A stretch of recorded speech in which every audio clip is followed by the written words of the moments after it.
नमस्कार दोस्तों, हमारे चैनल के अंदर आपका स्वागत है। दोस्तों, अगर आप भोलेनाथ के भक्त हैं तो कमेंट के अंदर जय भोलेनाथ जरूर लिखें ताकि भोलेनाथ के दरबार के अंदर आपकी हाजिरी लग जाए। दोस्तों, आज हम आपको बताने वाले हैं आपकी घर की रसोई घर से जुड़ा उपाय कि दोस्तों अगर आप अपने घर की रसोई घर के अंदर इस प्रकार का आटा रखते हैं तो दोस्तों ऐसा आटा आपके भाग्य को खा जाता है। ऐसी गलती आपके जीवन भर आपको कंगाली का एहसास होने देती है। इसीलिए घर के अंदर दोस्तों कभी भी इस प्रकार से अन्न या इस प्रकार से आटा आपको नहीं रखना चाहिए। तो दोस्तों बात करते हैं किस प्रकार आपको ध्यान रखना चाहिए। आगे बढ़ने से पहले आपसे निवेदन है वीडियो को पूरा और अंत तक देखें और साथ ही साथ हमारे चैनल को सब्सक्राइब करते हुए वीडियो को लाइक जरूर करें। दोस्तों, आप शास्त्रों के अंदर और कहीं बड़े बुजुर्गों से आपने कहते हुए सुना होगा कि जैसा खाए अन्न उसी प्रकार हो जाए मन। इसीलिए दोस्तों हमारे जीवन के अंदर अन्न की पवित्रता बहुत जरूरी मानी गई है। और दोस्तों बिना अन्न के व्यक्ति अपने जीवन की कल्पना भी नहीं कर सकता और जिस प्रकार सा अन्न व्यक्ति ग्रहण करता है उसी के अनुरूप उसे फल की प्राप्ति होती है, उसी के अनुरूप उसका मस्तिष्क रहता है।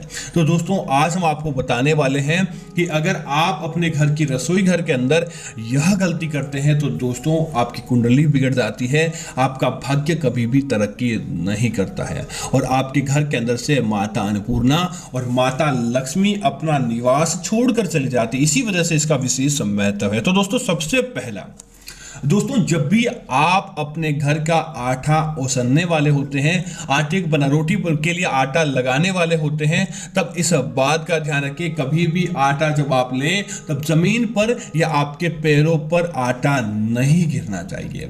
अगर एक बार हो गया, दो बार हो गया, लेकिन लगातार ये गलती आपके बार हो रही है तो इसका मतलब है कि आपके ऊपर राहु दोष हावी है और मां अन्नपूर्णा आपसे नाराज चल रही है। तो इस गलती को तुरंत बंद कर दें ताकि आपके पैरों के अंदर पड़ा आटा आपको किसी प्रकार से नुकसान नहीं पहुंचा पाए। दोस्तों दूसरी बात यह होती है जब भी आप आटा लगाने वाले होते हैं और जब आप पूरा आटा बना देते हैं तो हमारे आपने बड़े बुजुर्गों को देखा होगा थोड़ा सा आटा तोड़कर वह वापस उस लोई बड़े लोई के ऊपर रख देते थे।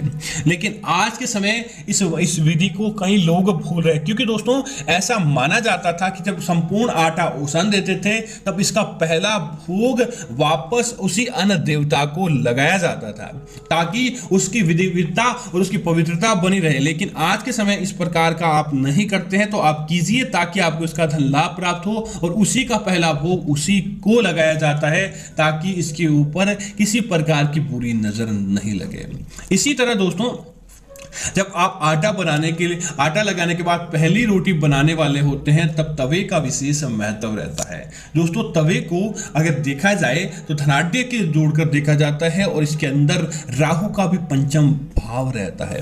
अगर आप आटा लगाने के बाद रोटी बनाते हैं तो तवे को कई लोग क्या करते हैं कि किसी धारदार चीज से कुचलते हैं उसका कालापन दूर करने के लिए, उसके ऊपर किसी प्रकार की गंदगी के लिए। तो इस बात का ध्यान रखें दोस्तों, कभी भी गर्म तवे के ऊपर आपको एक तो पानी नहीं डालना चाहिए। जब तवा ठंडा हो जाए तभी उसके ऊपर पानी डालें और तवे को कभी भी किसी धातु से नहीं कुचलना चाहिए। अगर आप ये गलती करते हैं तो दोस्तों आपके घर की लक्ष्मी बैठ जाती है और वापस आपके घर के अंदर बरकत होने का नाम नहीं लेती। इसीलिए तवे को कभी भी कुचलना नहीं चाहिए और तवे को ठंडा होने के बाद ही आपको उसके ऊपर किसी प्रकार का कार्य करना चाहिए। और दोस्तों सबसे पहले ये चीज है कि जब भी आप आटा उसनते हैं तब लोई का एक छोटा सा टुकड़ा अपने अंगुली का पहले भाग की जितना आपको तोड़ना चाहिए और उसे आप चूल्हे पर जलाने के लिए अग्निदेव को उस आटे को अर्पित कर देते हैं। तो दोस्तों ऐसा आटा आपके जीवन के अंदर कई गुना लाभ प्राप्त होता है क्योंकि दोस्तों अगर आपने पहला भोजन विष्णुदेव अग्निदेव को लगा दिया है तो ऐसा करने से आपके जीवन के अंदर गुरु ग्रह मजबूत होता है और अग्निदेवी की ऊर्जा आपके साथ बनी रहती है। तो नकारात्मकता आपके पास आते ही जलकर समाप्त हो जाती है।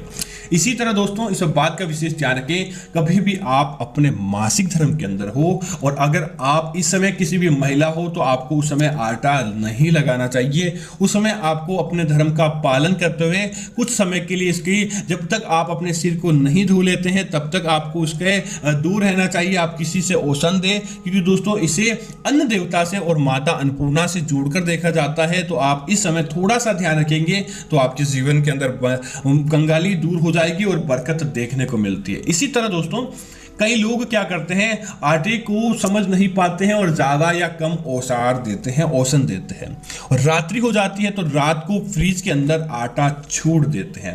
दोस्तों अगर आप एक नहीं दो नहीं लगातार ये गलती कर रहे हैं कि रात को जब भी आपके घर के अंदर आटा बचता है और आप उस आटे को बासी समझकर फ्रिज के अंदर रख देते हैं, अगर आप लगातार ये गलती कर रहे हैं तो दोस्तों इसका लगातार परिणाम यह होता है, एक तो आपका स्वास्थ्य अच्छा नहीं रहता, जिसका वैज्ञानिक कारण है कि आटा और पानी लगने के बाद जब कच्चा रहता है तो उसके अंदर कई प्रकार के बैक्टीरिया और कई प्रकार के कीटाणु उत्पन्न हो जाते हैं जो आपके शरीर के लिए बहुत ज्यादा नुकसानदायक होते हैं। और दोस्तों दूसरी यह चीज है कि ऐसा करना माता अलक्ष्मी को बहुत ज्यादा प्रिय होता है और अलक्ष्मी आपके घर के अंदर आ जाती है। लेकिन लक्ष्मी माता और अन्नपूर्णा देवी इस प्रकार के आटे को रखने से नकारात्मकता फैल जाती है और नकारात्मकता जहां रहती है वहां पर माता लक्ष्मी और मां अन्नपूर्णा कभी भी नहीं रहती है। इसीलिए इस बात का आपको ध्यान रखना चाहिए। दोस्तों एक बात और है कि आज के समय में जब सब लोग आटा रोटी बनाते तो पहले बैठकर चकले पर आटा ओसाना जाता था और चकले पर रोटियां बनाई जाती थी, लेकिन आज के समय सब खड़े होकर नया फैशन आ चुका है, खड़े होकर रोटी बनाते हैं। तो दोस्तों उसी जहां जो स्टैंड रहता है वहीं पर पत्थर के ऊपर ही आटे को लगा देते हैं, उसकी ही रोटियां बना देते हैं। इस बात को आपको भूलना नहीं चाहिए कि अगर लगातार आप यह गलती करते हैं तो दोस्तों आपके जीवन के अंदर नकारात्मकता रूपी प्रभाव आ जाते हैं और जो आप अन्न खाते हैं उससे आपको लंबी दूरी तक सोचने की आपको आजादी नहीं मिलती और लंबी दूरी तक इसका कोई भी असर नहीं रहता। इसीलिए इस बात का जरूर ध्यान रखना चाहिए कि आप चकले पर ही आपको रोटी बनानी चाहिए, उसकी पवित्रता बनी रहती है और साथ ही साथ आपके जीवन के अंदर सकारात्मक प्रभाव बने रहते हैं। इसी तरह दोस्तों रोटी का जब भी आप आटा लगाएं तो पहली लोई आपको हमेशा ध्यान रखना चाहिए कि पहली रोटी गाय के लिए ही निकालनी चाहिए।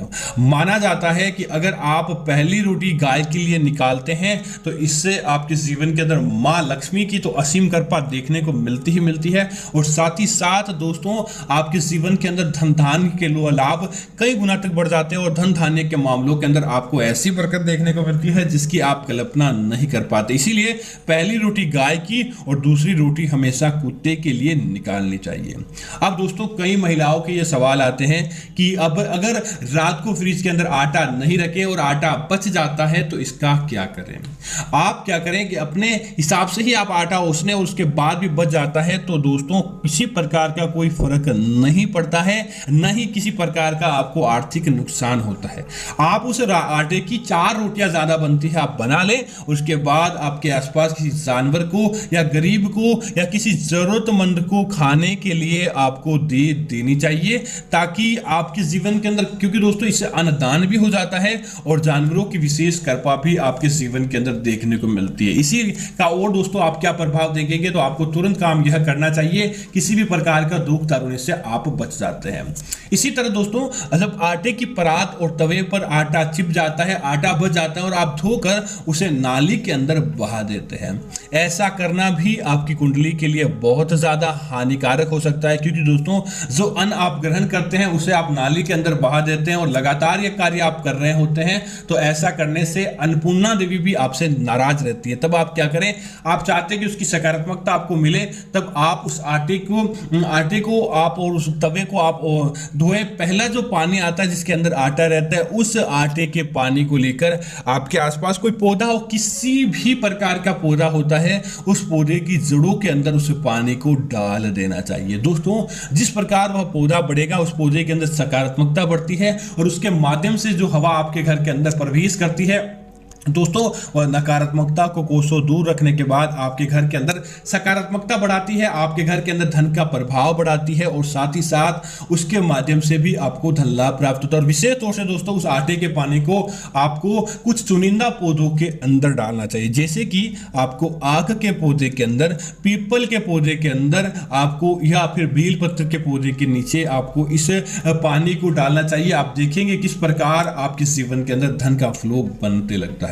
इसी तरह दोस्तों, इस बात का ध्यान रखें, चकला और बेलन को कभी भी अलग अलग नहीं रखना चाहिए। इन्हें एक साथ ही रखने से धन, घर के मामलों के अंदर धन की बरकत बढ़ती है।